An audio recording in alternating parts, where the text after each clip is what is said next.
thank you all for joining us. I know we're like at the end of the day and everyone is kind of ready to go home and maybe deal with whatever next snowstorm we have to have coming our way. So thank you for joining us. We're going to talk today about how to create engagement in an asynchronous program. How many of you work in programs that are primarily asynchronous? Okay. Cool, yay. So, and so for those of you who are maybe, and I know a lot of times we have programs that are both and a combination or are primarily synchronous. So the Master's of Social Work program is an asynchronous program, but we've really found ways to kind of engage our students in a variety of ways, some that are a little like asynchronous but also synchronous at the same time. So we're going to talk a little bit today about the importance of how to engage with your students, creating a sense of community. We all know we say sense of community a lot when we are dealing with our online programs. In particular, within the School of Social Work, our Master's of Social Work program, it's an engagement type of program. You're doing social service type of work, so how do we create engagement? And so we're going to talk about that, how we do that in the classroom, but also programmatically. So in addition to being the director of the online program, I'm also the student's advisor and involved in their internships. And so I have a couple different roles in that program. And then Lindsay will talk a little bit later on about how we've engaged our students in the classroom and also our faculty through some different training mechanisms. So we'll also look at some case examples. When I say case examples, I just mean our program, and how we've incorporated synchronous elements into our program. And then also looking at some best practices for student and faculty engagement as we make our way through our program. If anyone has questions throughout, please just go ahead. We can keep this pretty informal and synchronous as well. So just a little bit of some background. The importance, we all know it's important to engage with students and create a sense of community. Research shows us that engaging with students, providing synchronous opportunities is a really key element to student success and satisfaction, as well as retention in online programs. That's of big importance to me in my program and probably to all of you in your programs. A lot of times we hear from students who are maybe they've not taken online courses before, that they feel alone. So we never want our students to feel alone. So we really want to recognize the importance of that role. We recognize that our students are choosing an asynchronous program for that flexibility, not having to be online at any particular time. So that gives them that flexibility, but we also this isn't just a self-study that they go on and are all alone throughout that course of the semester. So by looking at some of those synchronous components that can help avoid student isolation, feelings of lack of support by the program. I never want any student to say, I feel all alone in this. Do we have students that are actually okay being alone? Absolutely. So it is kind of a balance. We don't want to inundate students with feeling that they have to be online all the time and involved in different activities and different things, but those things are there if they want them. The professors are there if they want them. The program is there. So there's a lot of opportunities to meet the needs of all the different types of students. We also look at that providing those synchronous opportunities allows students to come together and really build community, can help develop their online sense of self, feelings of belonging with the online community, which may be, so in our program, students that are interested within the field of social work, that's a huge field. So there could be, someone that's interested in working with children, someone that's working with adults, and now they've come together and learned about how each can work with one another. So just a little bit more of sort of some of the research. Again, we look at that incorporating some synchronous elements into an asynchronous course can increase social interaction within that course itself, which can then also result in increased communication between faculty and students, resulting in higher satisfaction in the course and a sense, again, that community building around less formal conversations of the course content. So if everyone feels comfortable just in general in the course, they're going to feel more comfortable maybe talking about difficult topics, which also often come up in our courses, and just really feeling more comfortable reaching out to someone if they have a question, engaging with their classmates again, so that if they're the only student in a particular state in the program, they're not feeling like they're all alone, that they can realize that they might be in California and they're best friends with someone in New Jersey, but that they don't feel that distance.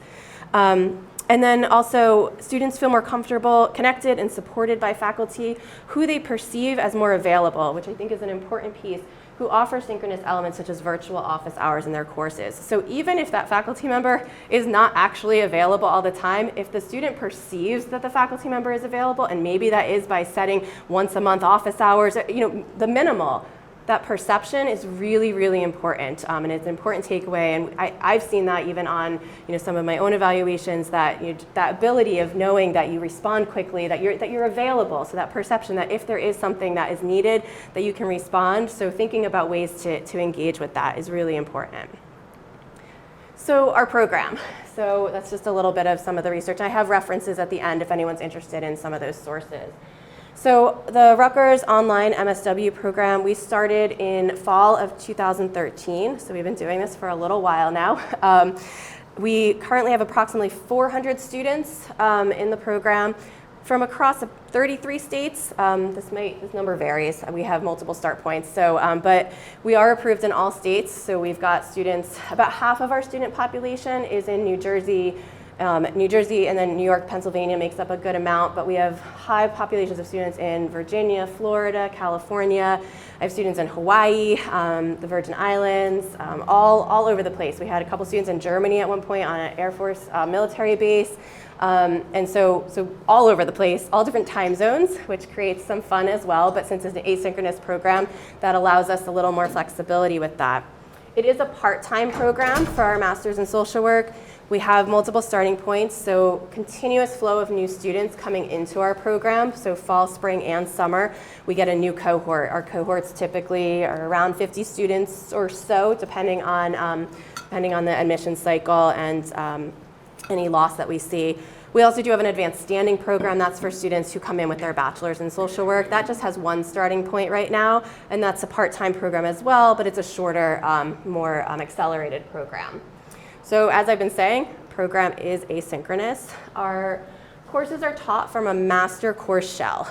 We use Canvas, the LMS here at Rutgers, and they typically include a video and a written lecture, some different readings. So there may be a textbook for the course, or a lot of our courses utilize articles through eReserve, through the library, media viewing, so different videos, discussion boards, and then larger assignments throughout the semester. So students have time within each week to really complete the work with regular due dates, so it's not a free-for-all that everyone's just in there for 15 weeks of the semester and have at it. So our modules usually run Tuesday through Monday, so those things would be due throughout that period of time, but they're not expected to be online live at any particular time. So a lot of programs may say you have to be on Wednesday night at 8 p.m. for the lecture portion of this program. Our program does not have that, and it seems to be working. But we also recognize that, which is why we're here today, to talk a little bit about how we can infuse those synchronous elements to make sure that students are not just feeling all alone as they're completing all their work each week. Our students do a lot of work in our online courses, and so we want to make sure that they're feeling that sense of community, whether it's through their faculty member, through the program staff, and with other students as well. So some students, as I said earlier, are looking for more interaction. We've had some students that are, really do want that. I want to meet with my professor weekly, and we've had to sort of explain that that's not how our program is set up, but that doesn't mean that your professor is not available. And so there are lots of social work programs that will have a mixture of synchronous and asynchronous elements, or are fully synchronous. And so there's a lot of schools out there. Not that we want to lose any students to that, but we recognize that there's a lot of differences in sort of how we do things. So a couple things that I'm going to just talk about how we do things in our courses. So we'll talk about live meetings and workshops for online students, live streaming of events, advising hours, the use of social media, and then I'll pass it over to Lindsay for the classroom opportunities and training for faculty. And so a lot of these have been in response to student requests, and so it is sort of that balance of recognizing what do students want and how do we also still maintain the integrity of our program, that it is an asynchronous program, so that those students who are not looking to be overly engaged are not feeling that pressure to do so, but that there is still a benefit to it. So just talk a little bit about live meetings and workshops, what I mean for that. So we do an orientation for every incoming cohort, and that is live. We say it's mandatory. Mandatory, what is that?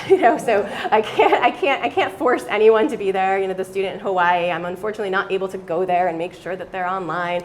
But we do record it, and we usually get a pretty good response rate to our orientation, because students they're excited, they want the information.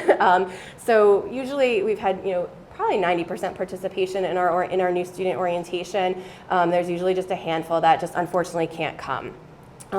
That's an opportunity for students that, that's their first really kind of opportunity to meet me. We bring in financial aid to talk about that, because that's always complicated. So we've realized that needs to be handled at that point. We talk about the curriculum. We talk about internships a little bit. Our program has an internship component that's at Fieldwork. And we just kind of go over sort of expectations, netiquette, how to be an online learner, how to time management. I repeat myself a lot in orientation, say, please check your Rutgers email. I say that probably 15 times in the orientation.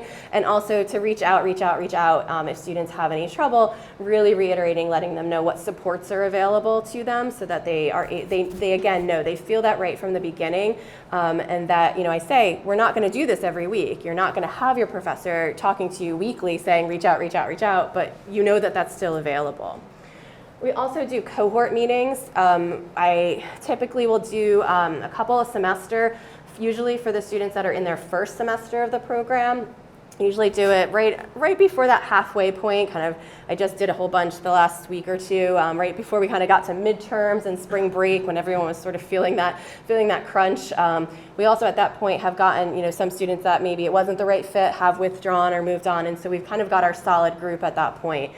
Or if anyone is struggling, it's a good opportunity for everyone to come together.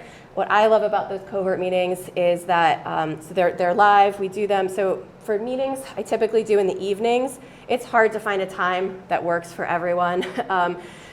Students will respond and say they will come. Usually for these kind of meetings, if I'm lucky, if I get about 50% of those that say they want to come.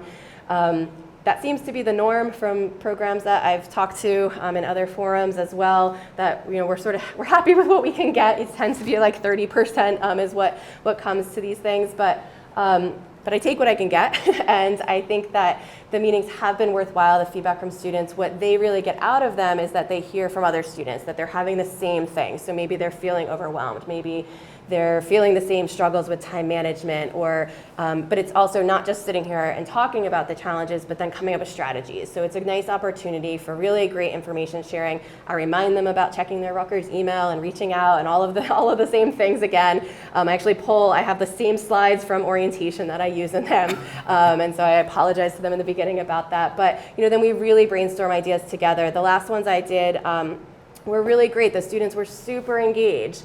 We use within our LMS for these, so we use Canvas, and we were using Big Blue Button to help facilitate, and it's been great. An odd thing for those of you who maybe do events, the students do not seem to talk, using actually verbally speak. They type in the chat. So it's me talking for an hour, reading the chats, which has taken me a little bit of time to get used to, and I don't know, it's I've said, get your microphone, you can call in on phone, and I'm not exactly sure what that is, but I've talked to others and they've experienced that as well. I've decided to just let it go, and I appreciate any engagement that I can get. So it is a little bit strange. I think students they're fitting this in as they can. They might have a noisy household. They might be in their car. They might be kind of doing it at their workplace and just not have some of the things set up to do so. So that has been a little bit of a weird shift for me, but it works. So we make do, and I keep doing them. So I'll usually do for that first semester, and then also students in their second semester. So we'll do again, kind of a check-in. I just call them check-in meetings. How are things going? What are you liking? What are you hating? Let's come up with strategies. What more do you need? And I've gotten some really great ideas about how to improve the program as well. So, and then workshops. So some really specific workshops. So we've done a self-care, time management, and these are open up to the entire online population. So any students can come. So again, out of that 400, not getting hundreds of students coming, which is fine. Again, I'm happy with the 15 or so that show that are really engaged, because I know that they're taking it, and other students we record them, they may be able to go and view them. So while it's synchronous on one side, it also then becomes asynchronous, because they're able to view them on their own time and use them, refer back to them as needed.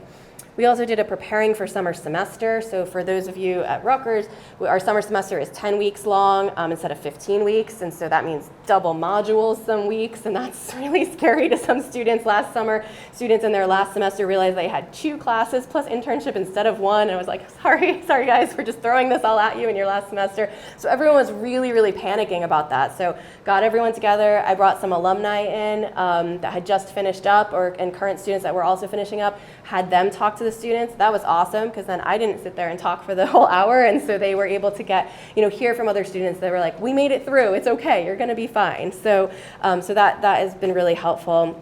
We've also done licensing prep, so our degree is towards licensure, so we've done some licensing prep workshops as well. I mentioned we do have fieldwork and internship component in our program, and so I put this on here because fieldwork in and of itself is synchronous, and so that is an opportunity for our students to really engage at their agency site and have that opportunity. But students are assigned a field liaison, and they do site visits with the students, so they actually have some physical contact with an actual person if they're local in New Jersey. If they're not, they do a remote site visit via video conferencing, and those are live happening in that moment. So again, some nice opportunity for that. The liaison model that I use is that the field liaison, the students are actually they do 2 separate internships. They're in internship for 7 out of their 9 semesters in the program, and as much as I can, I try to keep them with the same liaison. So again, they're building that sense of community with another person in the program outside of just me as their advisor, and their field supervisor at their agency, or maybe professors that they've had more than once. They have another person, another point of contact that can be sort of their constant. So live streaming of on-campus events. So this has been really, really great. So this started because at Rutgers, students get emails that don't pertain to them a lot of times. So this is sort of my number one, for those of you maybe that have programs, sort of the emails go out, those complaints come in. It's not fair, why is this not available to me? And it's not even just from the university, but through our own School of Social Work. So our student affairs office that is sending emails out to all of the student population about all these awesome events, speakers coming, professional development things, all these things happening on our own campus in New Brunswick or Campton or Newark. And our online students are like, why can't I come? So in fall of 2016, we started a special events committee that I was part of, and we're like, we need to live stream. Like, why are we not doing this? So we use live stream. That's our link, so you can actually see like where all of our videos are housed. We record them. It's been great. The students are able to, it really allows students, and for the most part, pretty much every event that we now do, and I don't know the specifics about live stream, but it's pretty affordable from what I've been told by our IT folks. Again, we're able to reach not just our online students, but also our on-campus students who maybe are not able to, School of Social Work is across 3 campuses, so this has really allowed us to have some greater reach. It helps students feel included on campus. Again, not every student wants to be part of the on campus. That's why they're doing it online. One of the students on our program Facebook page had posted, like, don't you guys all miss out on these things on campus? And like half the students were like, nope, that's why I chose an online program. I was like, okay. So it was like, and it was mixed. And some were like, some was like, no, I never got involved in things in undergrad. And others were like, but I was, and like, but I'm doing this because of flexibility, but I really miss everything. So again, kind of in response to student needs, not all the student needs, and those students who don't want to participate in any of, they don't have to. This is optional, this is, and maybe they decide to go back and they watch, a streamed thing and they can fast forward to what is relevant to them. Can really also allow them to interact. So what's nice about live stream, there's a chat room on the side. So a lot of times I'm that person that is sort of in the events. I'm like sitting in the corner with my headphones on and kind of making sure that the sound is okay and typing in the chat to them. And so if there's questions, I can bring them back to the larger groups. And now they're even more included. Or we have our own kind of discussion within the chat. And like I said, it also expanded the attendance for our on-campus students who maybe wouldn't have been able to come in person. So it really, again, has just really helped kind of bring everyone together. We've done some of the events that we've done. We've had speakers come. We have a guest lecture series that are just part of the university. Our graduation, we've been able to live stream, so our students that are, in California and Hawaii, and it's just maybe cost prohibitive for them to come to New Piscataway to go to graduation, they've been able to live stream. We actually, in addition to live stream for graduation last year, there's a robot that TLT has that we were able to utilize, and that was through live stream. So students who were they were actually like streamed in on this little robot that kind of walked its way across stage. So what an awesome way for students that, again, want to be engaged, can be engaged. Professional development, resume workshops, all these different things that, we don't necessarily want to just do for the small population of the online students. Our on-campus program is much bigger. And so here are some things, let's all work together for the couple online students that are going to attend. This is a nice way, in an efficient way to make sure that, that they're able to come to things. So advising and office hours. So this kind of goes in the classroom and outside. So as I mentioned, I am the academic advisor for the online students. I had started when we first moved over to Canvas. I was really having fun with the calendar and scheduler tool that's in there. And so it had a lot of functionality in terms of being able to try some different things with having students sign up for appointments and some things. So I had started with that, and I was doing drop-in advising within Big Blue Button, which was nice. I would do it like Wednesday nights from 8 to 9. Sometimes I would just sit there and no one would drop in. Now I did not do this on a webcam, so I was able to be pretty comfy and kind of do my thing on a Wednesday night. But then sometimes what would happen is that there would be, and I would have some regulars, and it was great. They would pop in, and I think they enjoyed that comfort. Sometimes then there'd be a lot of students in, and it's now not a private space. So advising becomes sort of like, it's not helpful, especially for students that have really specific private matters that they want to discuss. For a class, I think that makes sense when you're talking about an assignment, going over some different things, where everyone can hear those things. But so I stopped doing the drop-in, and I started doing scheduled advising hours. I started using a program called Signup Genius. It's free. You can pay for it to get a little extra functionality for a low rate. I found it really easy to use. I could put it in my email signature, kind of train students to sign up for, I set up times for the whole semester. I have time slots every single day at different times, like Mondays are from 9 to 11, Tuesdays from 3 to 4. I kept my Wednesday nights from 8 to 9:30. If no one has signed up for that 9 to 9:30 time slot later in the day, I usually cancel those because I'm tired. So Thursday mornings and then sometimes Fridays. So I've got time slots. That has helped me become more efficient at my job also in order to know to refer students. Here's a place to be able to sign up, to be able to have that live one-on-one interaction with me instead of just calling and calling. I'm not right at my desk every day. How frustrating is that to just trying to reach someone? This is an online program. I'm not necessarily in my office every day. I'm at fun conferences like this and going different places and doing online related things, right? So that has been, as an advisor and faculty member, that has been really helpful and a way to just, again, sort of help move things along and address. I do have some regulars. I have some students. It took a little while. I'm kind of training them to utilize this. Some of the students in those earlier cohorts, they're not used to using it, but I talk about it in orientation.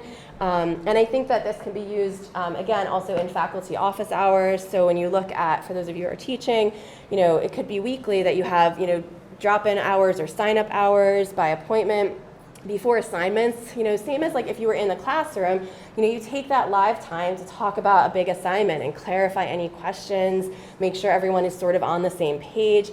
So this is a really good opportunity, bring everyone together. Or maybe there's a current event happening, depending on the type of course. Maybe you've just been getting a lot of the same questions and an email is just not doing it. I get a lot of times students will we're going back and forth via email. I'll just say, we have to pick up the phone and have like a live conversation because things are getting misinterpreted or we're just going back and forth. This isn't new, everyone knows this, but here are just some ways to do this. Kind of the pros and cons I've been talking about throughout that, just in terms of kind of what works best. For me, I think that scheduled advising hours really is a benefit. It gives students, I do it 15-minute time slots so that they can sign up. If they need more time, they can sign up for more than one. Usually we kind of get things done in 15 minutes. So again, allows them to feel comfortable reaching out. Okay, so use of social media and other online forums. So this is sort of the not entirely synchronous, but have some elements of synchronous pieces in it. And so, but again, kind of creating sense of engagement with the students on the program level. Program Facebook page, it's an opportunity for students to connect with each other on a variety of topics. So it's a closed group. Students get an invite right before orientation, the new students, so that they can join the group. It's a really great place where they can ask quick questions about the course, general program questions that they can answer for each other quickly.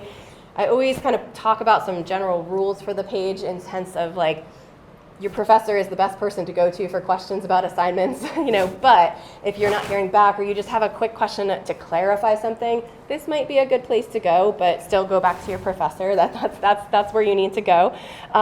Current event discussions, sharing of resources, so just networking, finding out who lives nearby one another. I love seeing that kind of engagement. Someone's like, wait, you're in South Carolina? They're like, I am too, and they find out they live 3 streets over from one another. And so we've now just created that engagement in a really easy way that it's Facebook, so it's up to them as to what they want to be involved in.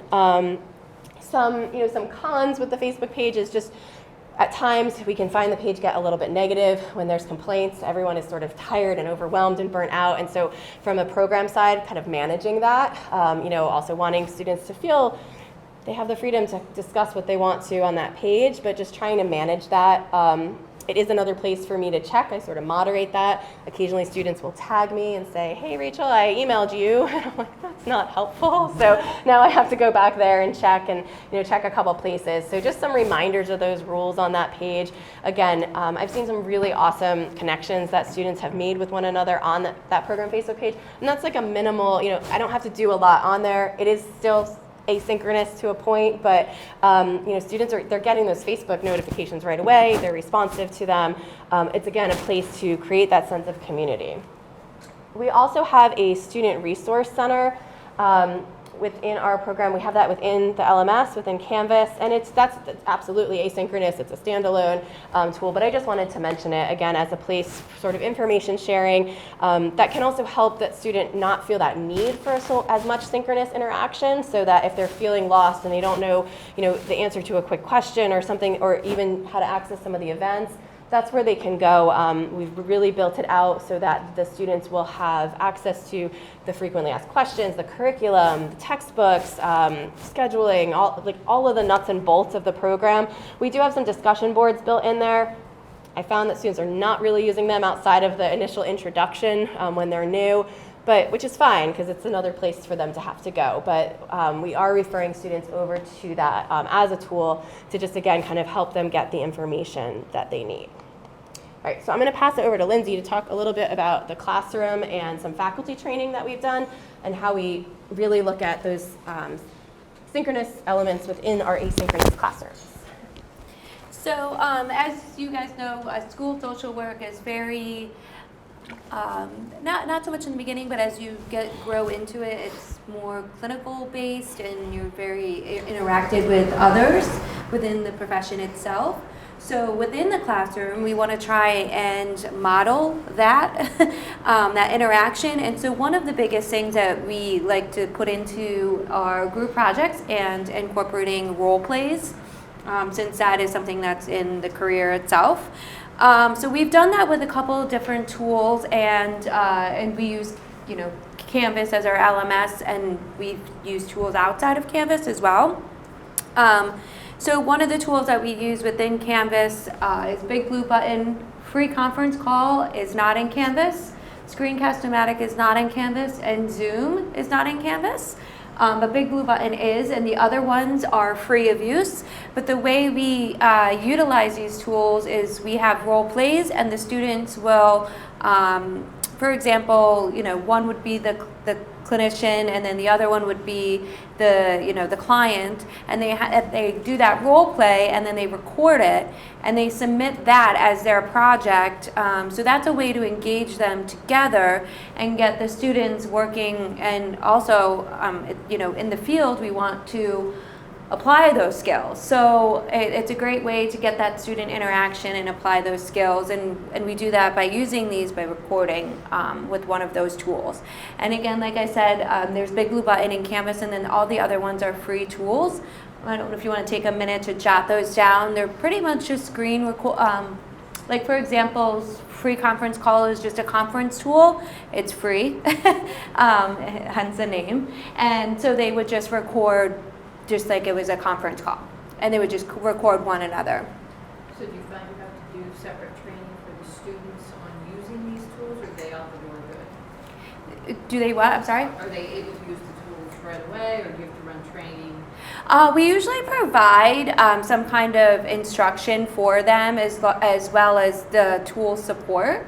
But typically, they've been very good at just picking it up right away. And at least Zoom and Screencast-O-Matic and free conference call, they're very easy, very user-friendly. So it's really easy for the students to pick it up right That's away. why I'm asking, do you find Yeah, no, this training, or does everyone know how to use the tool? You give the assignment, no one. So I've not, so I've used these in the class I teach, so students do some presentations, and I've not had any issues with it, and we've gotten, feedback from students. The thing to be aware of with some of these tools is sometimes they change what they do. We used to use a tool called Uvu for video conferencing, and Thursday, prior to the assignment being due on Tuesday, they took away the free video conferencing part, and so all the students were like, oh my gosh, how am I supposed to do this? I have to pay for this, this is ridiculous. We resolved it right away, and we had put in about free conference call. So we've created some sort of standard instructions in all the courses, but try to find something that is very easy to use, because we don't want students to have that barrier then in terms of getting that assignment done. Yep, exactly. Yeah. And then if there is support needed, like with that issue with the Uvu, like the students, they find their way back to me or to Lindsay, and so we were able to resolve it very quickly, or the faculty will let us know. The idea is as minimal work on the students' part as possible, that they're not having to download. A lot of these you don't have to download anything, and it's everything is just sort of housed right there for them. And then they upload the video to Canvas. Yep, and so we've set it up, and Lindsay will probably we set up discussion boards where they can actually upload their presentation directly. What do you like about Screencast-O-Matic that you don't get out of Kaltura? It's just another alternative. Some students have found it easier to use. Kaltura, absolutely, yeah. We use Kaltura as a screenshot. It's just another option. We wanted to give students a couple options. Just when we first started Kaltura, we were having some issues, I think, with students logging into it and having their media space. But we are definitely moving more towards that.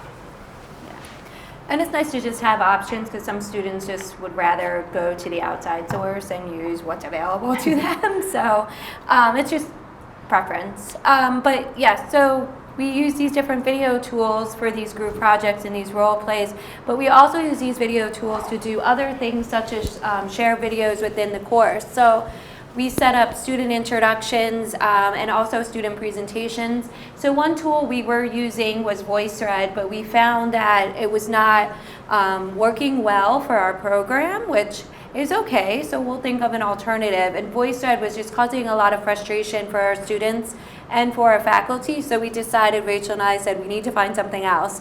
So what we decided was, there's all these tools out there that are free, and Kaltura, which is offered through Rutgers. So we said, hey, why don't we use our resources and figure something else out?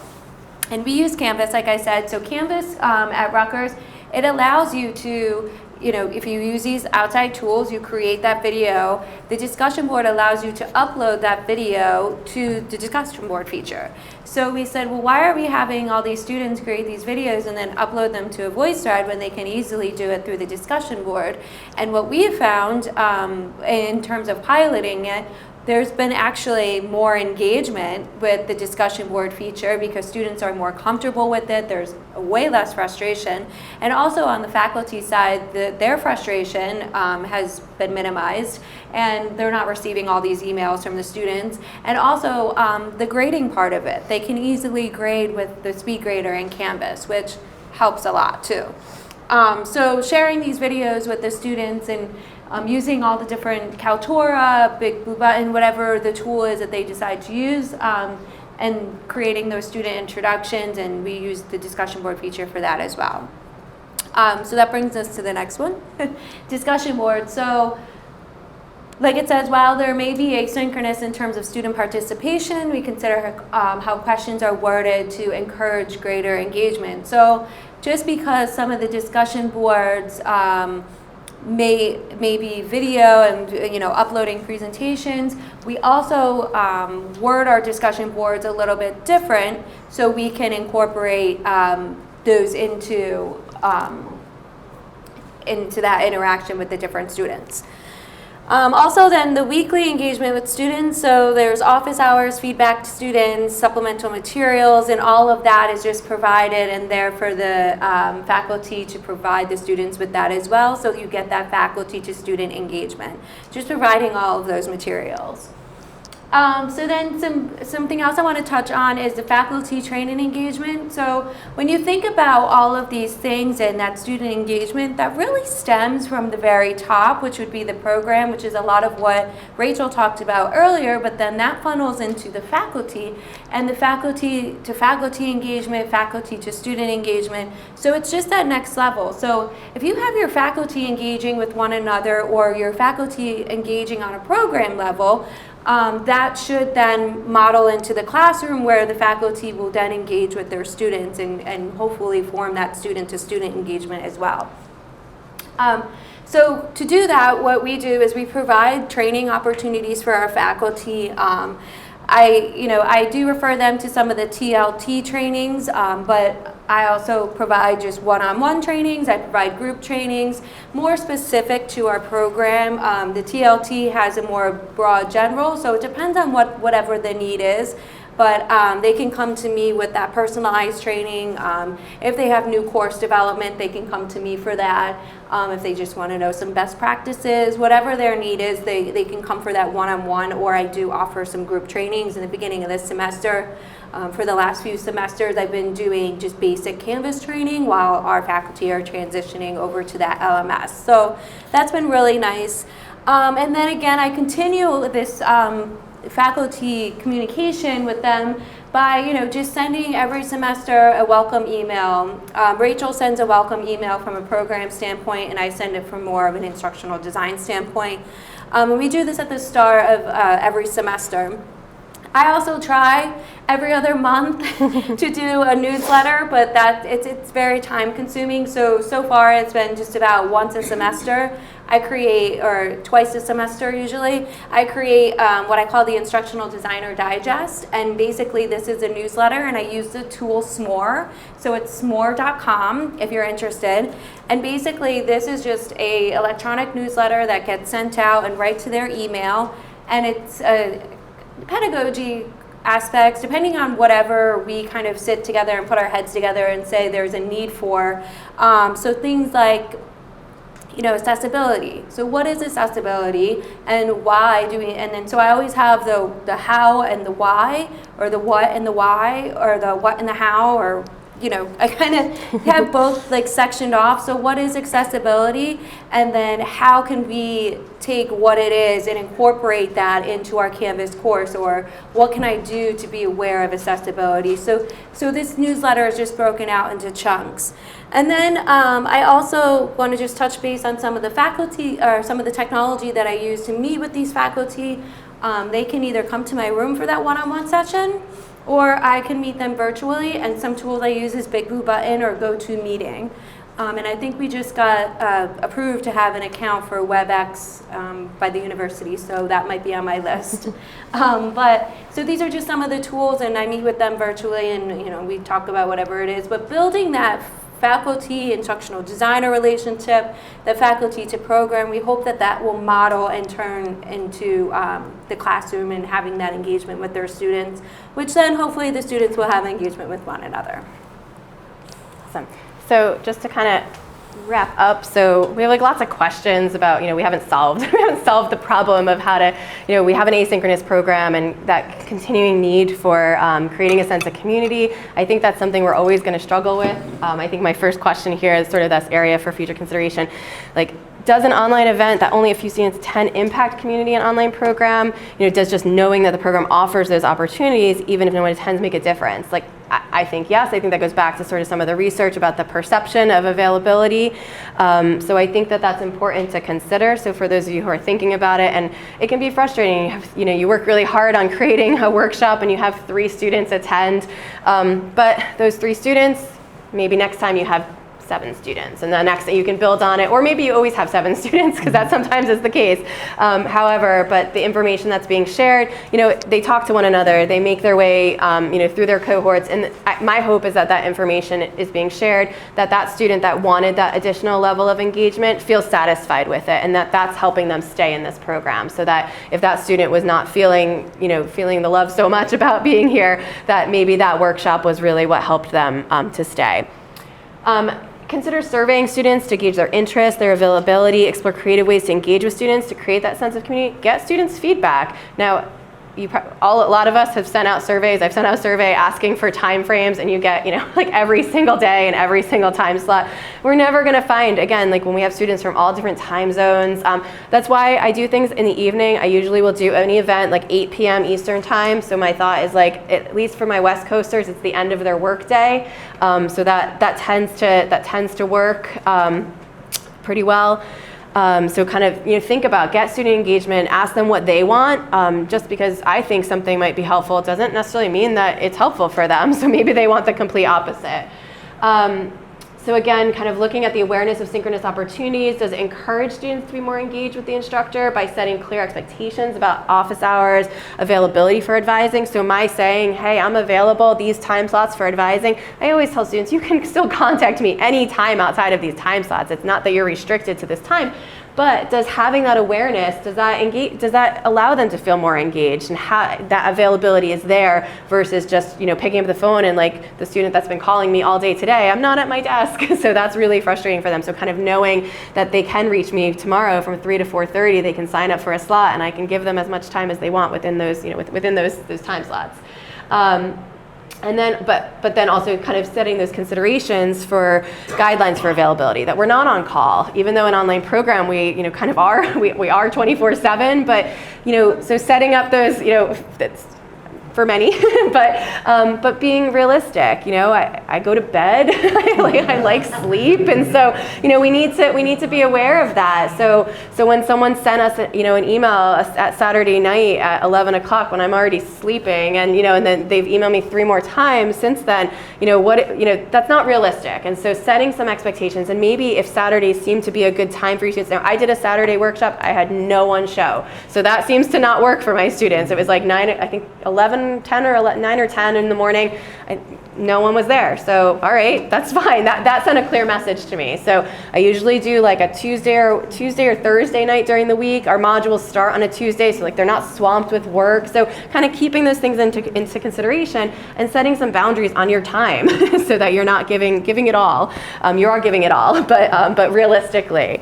And then just looking further at the technology being used. Does it encourage, and kind of going back to your question, or is it too difficult to navigate? If we use really clunky or hard to navigate technology, students are not going to want to use it. That's what I found with some of the things that I was trying for my advising hours. I started using that Signup Genius. It was super easy. Students can go in, they can sign up, they can delete things, and it made it work. It's not much thought has to be put into it. And so there's a lot of tools out there that are free, that are available, that you can utilize.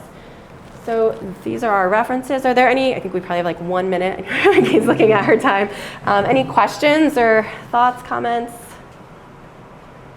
Just to clarify, the faculty newsletter, did you say SMORE. SMORE. S-M-O-R-E.